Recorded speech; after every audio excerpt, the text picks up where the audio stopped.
Hello and welcome to Real Men Feel. This is your host, author, coach, healer, and speaker, Andy Grant.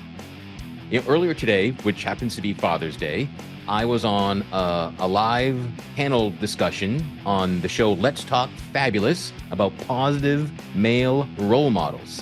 I was one of 4 gentlemen to be part of the show, and I will include links in the show description here so you can see all of it, because all the guys had fantastic nuggets to share, and I encourage you all to watch that and listen to that. But the host of that, Kim O'Neill, had shared some of the questions and things she was going to ask, and since it was a panel discussion, we had to be able to get things in there quick. I went over a bit what I wanted to talk about, wanted to get it across. So I want to share that more here, while I don't have to compete for airtime with anybody else, right? So in the show, we were all asked, did we grow up with a positive male role model at all? And my parents got divorced when I was 5. I just saw my dad for a few hours every Sunday. He had his own challenges with mental health and with alcoholism, and so I did not have a positive male role model growing up. I also was molested by an adult male neighbor about the same time. Soon after my dad left the house, the molestations started. And I really thought, as a 5 and 6-year-old boy, that if I told anybody, I'd be the next male kicked out of my house. So shut it down, decided I couldn't trust men. Men weren't safe. Men would lie to me, that the world was dangerous. And that really set me up for years of depression and suicidal ideation and suicide attempts.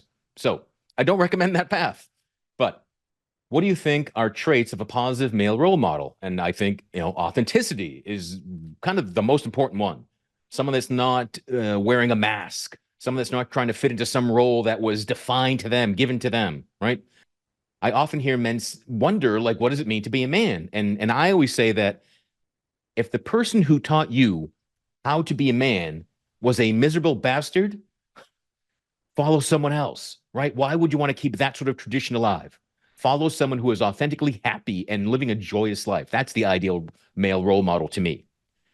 Prior to Kim inviting me on the show, she asked do I consider myself a positive role model? And, in my best times, yeah, I can own that. But I had just posted, it's still less than a month since I came out of 10 months of heavy depression and apathy. And it was my first public post about that state that Kim O'Neill reached out to me and said, I want you on this Father's Day show talking about male role models. And I really thought, like, what the fuck is she thinking? Didn't she read what I just put up there? I'm a total freaking mess. She said that's why I'm a role model. So, I get it. And I do share a lot. And I have found that me sharing helps me. And ideally, it helps you. So that's why I do it. What are some of the challenges I see men going through today in the program and in this program? Loneliness is a massive epidemic for men. There's also a sense of meaninglessness. There's a lot of men I talk to have this vague sense that there's more. They feel they've done all the things that they're supposed to do with career and a house and wife and family, and yet there's this hollow emptiness that they might try to fill with drugs or alcohol or sex or gambling or anything, any of the vices, right? But they might have kind of an out of control inner critic. There's just so much self-judgment that they can't get out of their own way. And, I live that, so I get it. What advice or tips do you have for men that are trying to do better? My number one thing is don't go it alone. Join a men's group. Check out the Mankind Project. Check out Every Man. For me, the Mankind Project's New Warrior Adventure Training Weekend was a game changer. That's where I really was able to overcome and heal my fear of men, right? I think I was in my late 40s when I did that, right? So I grew up my whole life fearful of men. You don't need to be. If that's how you're living, it does not have to be that way. We can all change. We can adapt. We can grow. We can heal. What do you want women to know? How can women support you in your experience of being the best man you can be? So men and women are different, but they are both capable of feeling. Men and women both have emotions, but men process their emotions differently. If you as a woman asks your male partner to sit down. You want to have a serious conversation, and you sit them down. That's like putting a man in headlights. And he will freeze. He will clam up, because men process their emotions through movement. So it's much easier for you to get your man to open up if you go for a walk, or perhaps you do a puzzle together, or get some Legos, right? You want to give the guy something to do so that it's easier to discuss things. So go for a walk, climb a tree together, go for a jog, go to the gym, be close enough to talk to each other, find an activity, and then raise the subject matter you would like to ask about. You'll get much better results. Your man will be much more likely to open up and be willing to feel and to share and to be honest. How can men support each other? Talk, share. You as a man opening up and sharing authentically, sharing and speaking from your heart, that gives permission to all the other men around you to do the same. Any man, that first man to crack through the veil, to drop the mask, you give permission to everybody else to be human. And that's what I believe men need most. Permission from other men to be human. How can men support each other? I just answered that. Oh, one other tip for the people in your life that you really care about.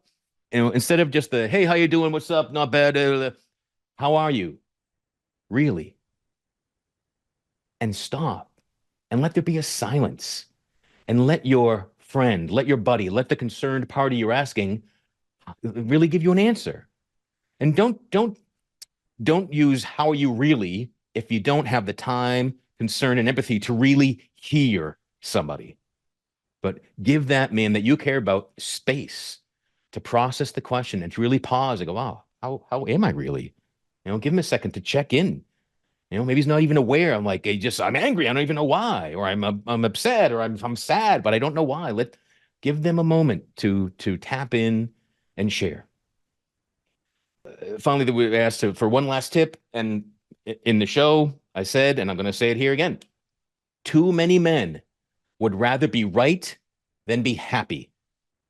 I was one of them. I thought it was much more important to be right. I thought it was the most important thing for men. You have to be right. That kept me from doing lots of things. As a kid, I didn't go for sports because I didn't know how to play them. I was raised by my mom.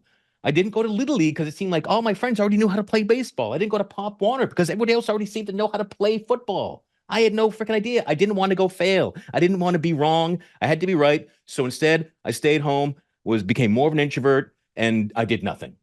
So be willing to be wrong. In fact, celebrate being wrong. When I was growing up, my worldview was life sucks, then you die. That's wrong. I am glad to be wrong about my whole freaking worldview. Life is meant to be joyous. And if yours isn't right now, it can be. I know that for a fact because I have lived in the shit of my own shit pit. I have thought I was a complete victim and unworthy and just the harshest critic, my self-judgment, world class. Yet today I freaking love me. Today I love life, and I know that life loves me. So what I can do, you can do. And if you want my help doing it, I'm glad to help you, right? Celebrate being wrong. Make your happiness the most important thing to you, and everybody around you will benefit. They really, really will.